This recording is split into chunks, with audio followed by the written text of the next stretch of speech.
ఇది కొంచెం ఒక రకమైన ఎమోషనల్ ఇష్యూ. అందువల్ల మిగతా వాళ్ళకి సంబంధం లేదు. ఈ మధ్యకాలంలో నన్ను ఒక సీనియర్ జర్నలిస్టు ఒక క్వెషన్ వేశారు. ఈ మధ్య 'దిల్ రాజు' గారిని నేను నా స్టేజ్ మీద ఆహ్వానించి చెప్పేటప్పుడు నేను 'రామ్ చరణ్‌ని' తగ్గించాను అన్న ఒక అభియోగంతోటి నన్ను చాలా ట్రోల్ చేశారు. మీ అందరికీ తెలుసు. దాని మీద సీనియర్ విలేకరి గారు నన్ను ప్రశ్నిస్తే మిగతా అందరూ ఆ సందర్భం కరెక్ట్ కాదని నేను మళ్ళీ చెప్తానండి, ఇప్పుడు వద్దు, ఇప్పుడు నేను కామెంట్ చేయలేను అన్నాను.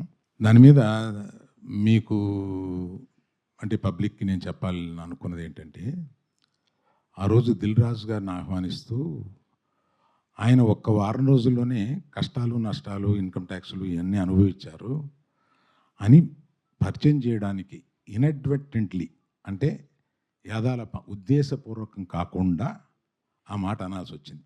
దానికి మెగా అభిమానులు చాలా ఫీల్ అయ్యి దాన్ని ట్రోల్ చేసి నన్ను ట్రోల్ చేసి చేశారు. ఫీల్ అయిన అభిమానులకి నేను చెప్తున్నాను, ఉద్దేశపూర్వకంగా చేసింది కాదు. నేను చరణ్ నా కొడుకు లాంటాడు. అంటే నాకున్న ఏకైక మేనలుడు, అతనికి ఉన్న ఏకైక మేనమావని. అందుకని ఎమోషనల్గా చెప్తున్నాను, ప్లీజ్ లీవ్ అస్ బిహైండ్.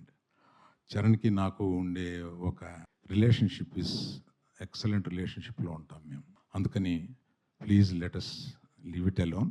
అది కేవలం పొరపాటున నేను 'దిల్ రాజు' లైఫ్ చెప్పడానికి అది వాడాను, వాడి ఉండకూడదని అనిపించిన తర్వాత. Thank you for your understanding.